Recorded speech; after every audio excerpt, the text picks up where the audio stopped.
Hi, everyone. I hope you're all somewhat rested on the last day. It was a good conference. I'm not. Really tired. So welcome to my talk, The Point of No Return.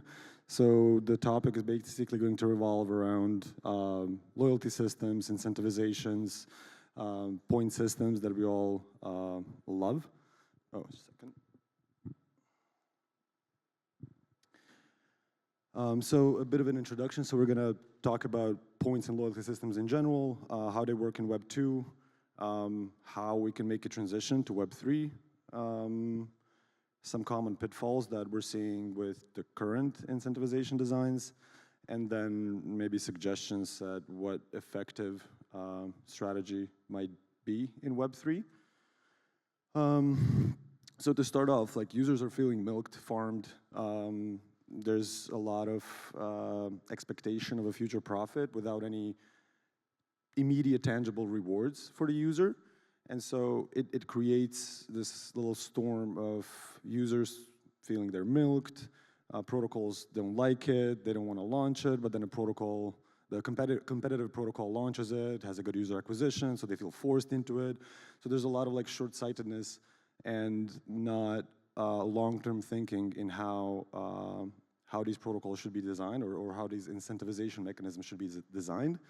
And so the purpose of this call is to maybe navigate and speak about how to actually design it so they work effectively in Web 3 in the same manner that they work effectively in Web 2.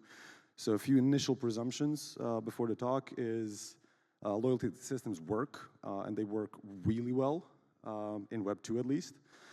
But Web 3, as I said, has a short-sightedness problem. So it's very much oriented towards maybe a TGE or something, and there's no longer-term planning in what the point system or loyalty system will be after the TGE.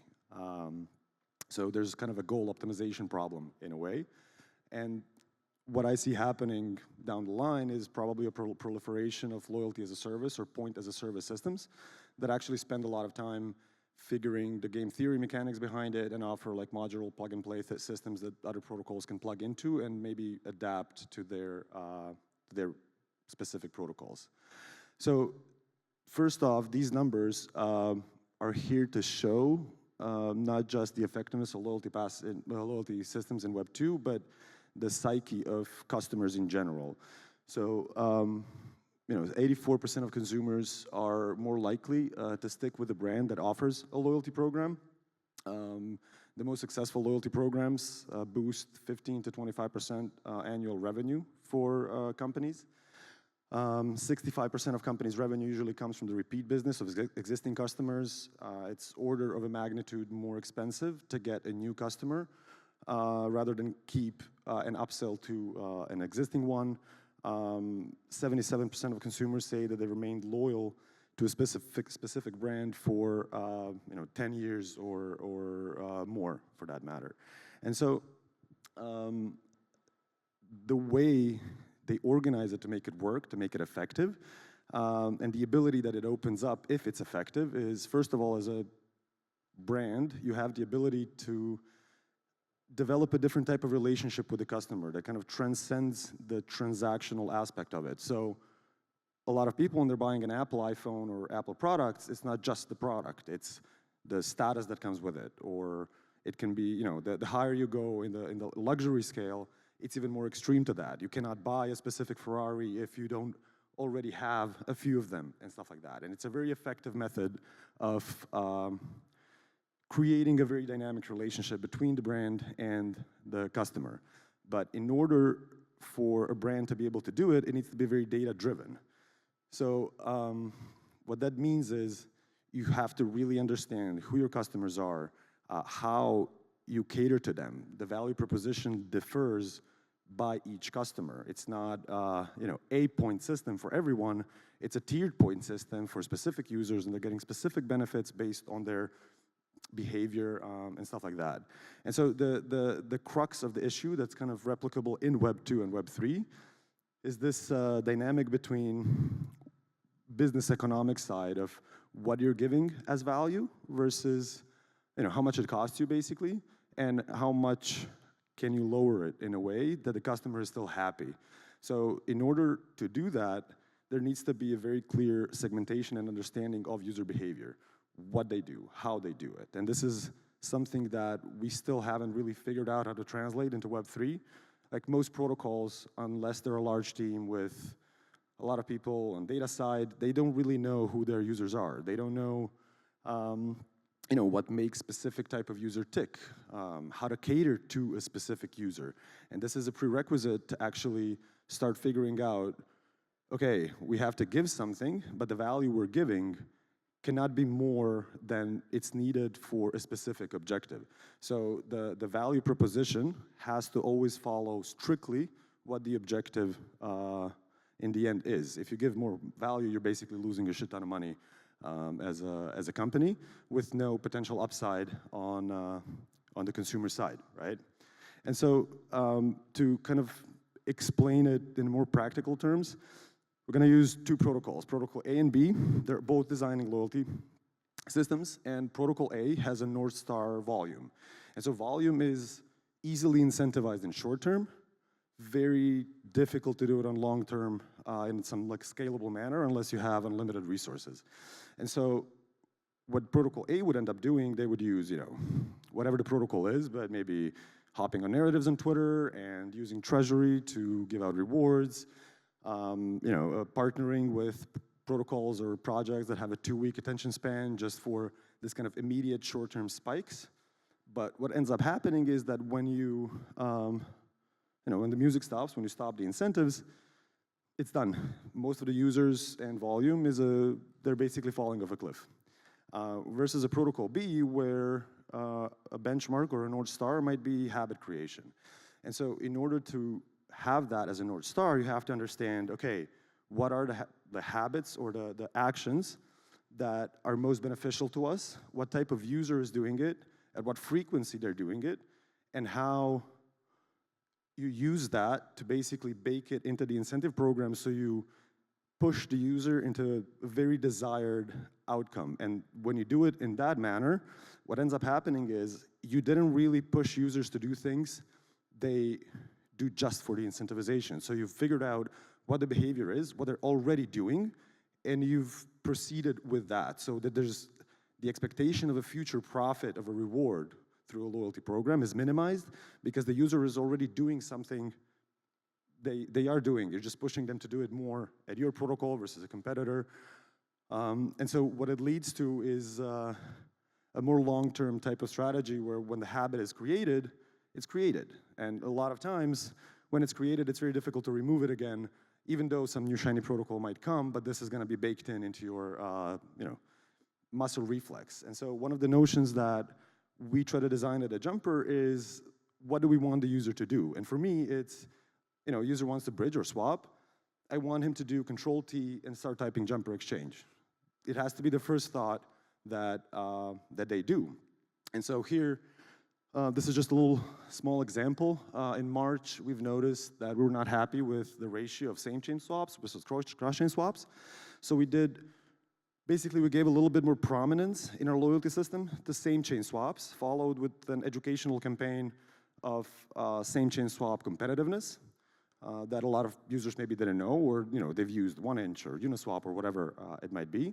And in 2 months, we've managed to go from 22% ratio to 40% ratio with no monetary incentives.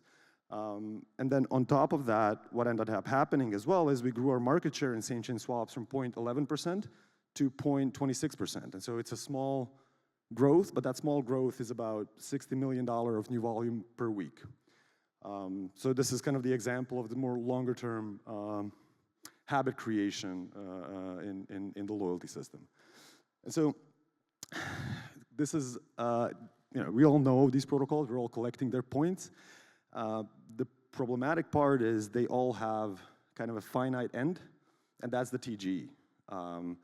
There's really no sense for any of these protocols, or they're not showing what do these loyalty systems mean post-TGE. Like, are they included in governance? Are they going to be used in any way, shape, or form, or they're just kind of, short-term incentivizing volume that the TGE is more successful, and then after that, everybody hops to other protocols. The only one maybe here that it's still willing to see is Blast.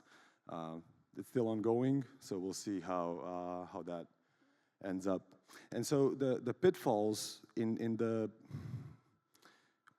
design, first of all, short-sightedness, said it 3 times. That leads usually to inorganic growth, that you get a cliff when it stops. Failed implementations, which basically entails that you've made wrong presumptions because they were not data-based, they were mostly hunches, and then it didn't really work out how you wanted it to work out. And one that's interesting, maybe a bit hot topic because of it's not following the cyberpunk narrative of transparency, but like opening up the book is actually counterproductive. Meaning, if you really show how points are accrued for what X, Y, Z, you're basically opening the system for gaming or to be gamed. So actually keeping it more vague helps with, for it not being gamed and subsequently getting more organic type of usage. And so to kind of conclude with, on a positive note, how it should be built in a way is, well, first, focus on organic engagement, not short-term spurs of volume or users or whatever.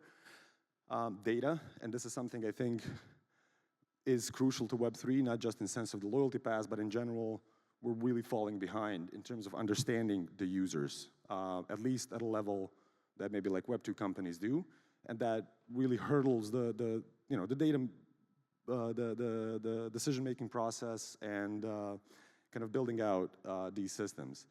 And then a few points like create deeper meaning. So the deeper meaning is relatable to the protocol, how to kind of transcend this, there's gonna be value in the end. So for example, how we do it is shit posting on Twitter. And we do it well, and it's good, it works. Someone has to like figure out their own way to do it. Offer a variety of rewards. Have different actions that you're rewarding that cater to different types of customers that you've kind of segmented in different clusters. Structure non-monetary rewards around the customer values. So one of the things we're doing is for our community, we're organizing different IRL events. So in Dubai, we had a skydiving event. In Austin, we had a bull riding event. And it kind of fits into the slogan of the company, which is make the jump.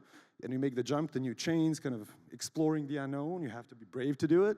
And so these IRL events are this kind of non-monetary way of having that feeling and building that relationship with them that, again, transcends the transactional aspect of, I'm using it, I'm potentially getting reward in the end. And the most important thing, I think, make it a game. We all know in this industry, people love gamified things. A bit of Ponzi-nomics is always, I guess, welcome, but making it fun and interactive for the users is probably the most important aspect as well. So to kind of conclude, we need to provide common goods that private participants, without the coordination of the protocol, they cannot get to. And the future that we need to build this with is designing it sustainably, data-driven, and very user-oriented. So one of the things I really believe is point systems are here to stay. So Web2 showed us in decades that like they work. We are just super early to figure out how they work in Web3 and how we can actually use them sustainably. And so for me, this is moving into governance. It's giving more ability once the TG of a token happens that you can actually use points to have a more fair democratic process. It's not just token weighted, but now they're getting some points they can spend. Just there's a lot of development that can be done because it is another ability to give kind of reputation or importance to specific actors within the protocol. And yeah, thank you for listening to my incentives talk.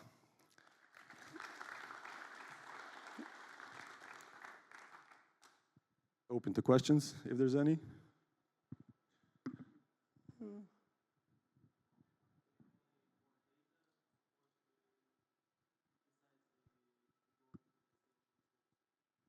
Yeah, so the data for?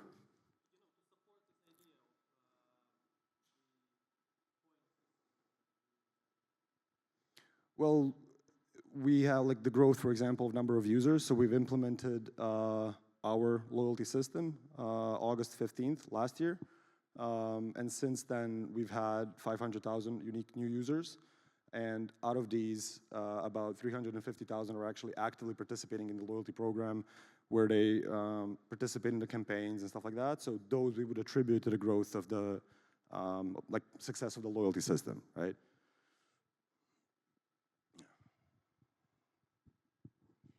Thanks for the speech. I have a question regarding like how you're trying to avoid farmers in your protocol, like who are just coming to Jumper.exchange just to farm points, like many different accounts, yeah, and like for the future airdrop.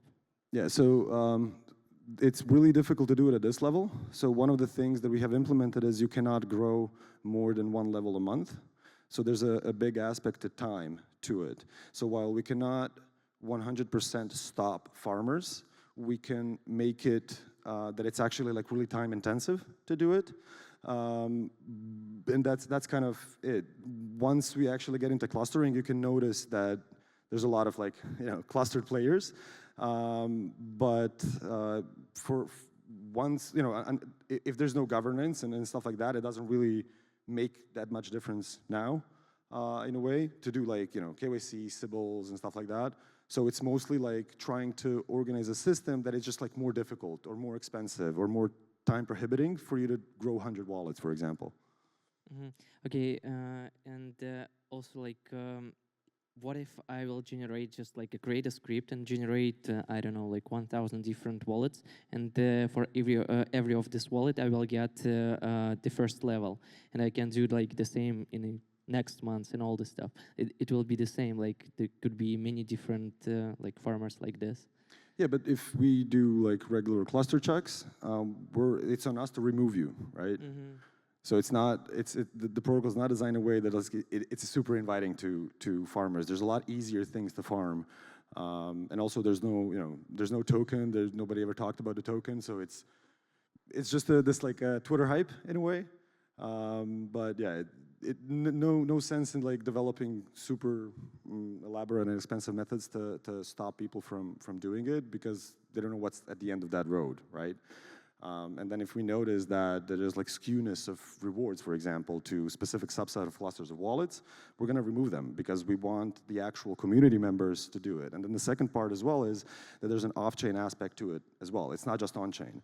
So you being active in Discord, helping in support, translating content for us, running different language social media accounts, organizing IRL events for us, coming to an IRL event for us. These are all things that also give you a lot of actual like back-end value in a way, where you still have points like everyone else, but we actually know that you're a real person. We know that you're active in the community, and that gives a lot of value that you can't kind of replicate with just creating clusters of wallets and doing a lot of volume. Okay, yeah, thank you. It makes sense.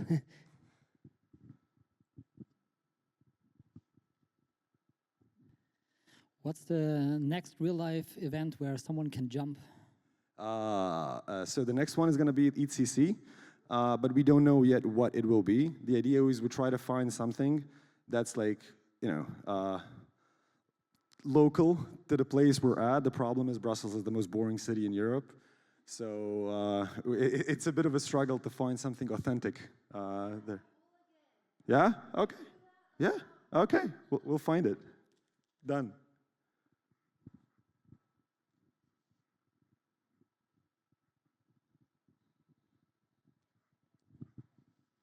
Hey, you guys introduced the profile pic thing recently. Sorry? You guys introduced the profile picture thing, right? Do you guys have any plan for it, or is it just for fun? So first, this enters this kind of non-monetary relationship building with the users. So the idea behind it is, okay, like we really like Pepes, and we wanted to just do something with that for the community. So we created basically a collection where up to 1 million users can have a unique Pepe. And so the longer term idea is that as we partner with more chains, more protocols, we make more exclusive layers that play into the vanity side of things, because you're not going to be able to sell the layers. So the idea is at one point, like now it's a visual representation basically of your loyalty pass level and the PDAs you have collected within. But the more specific or the more exclusive the campaigns will be, the more exclusive the layers will be as well. So if someone wants to use it as a PFP, it can also be a recognition in a way. And then down the line, it's still an NFT and can be used in a variety of ways in any system of like governance, voting, and stuff like that. Yeah, okay. One more question, if it's... Yeah. Do I have one more? Okay. Go for it. So, I mean, I asked on Discord, like, do you guys have any protocol fee? They said no. Because I noticed that any bridge is really cheap at your platform, so I love it. So I'm curious, like, what is your main source of income? Yeah, so on the UI front, we're not taking any fees. So every fee that it's paid, it's the underlying DEX aggregator or the bridge. Jumper doesn't, like, at this moment, make revenue from the actual front end. Yeah, okay, cool, thank you. Pleasure.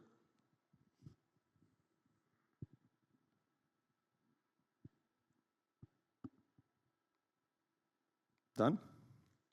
Thank you. It's a pleasure. Oh, just a massive round of applause for Marko, guys. It was amazing when I was hearing about Jumper.exchange, and please check it out, guys, Jumper.exchange. I was thinking about that movie with Samuel L. Jackson, and he's flying all over the world, but I heard someone ask my question, which is, when's the next event? So if you guys want to attend, make sure, do you share your Twitter handle? I actually didn't. Oh, cool. Tell everybody your Twitter before you go off. Zordon, Z-O-R-D-4-N. So check out Zordon. Another round of applause. Super easy to type, super easy to type. All right, amazing. Thank you, Marko, brother. Take care. Another big round of applause for Marko, guys.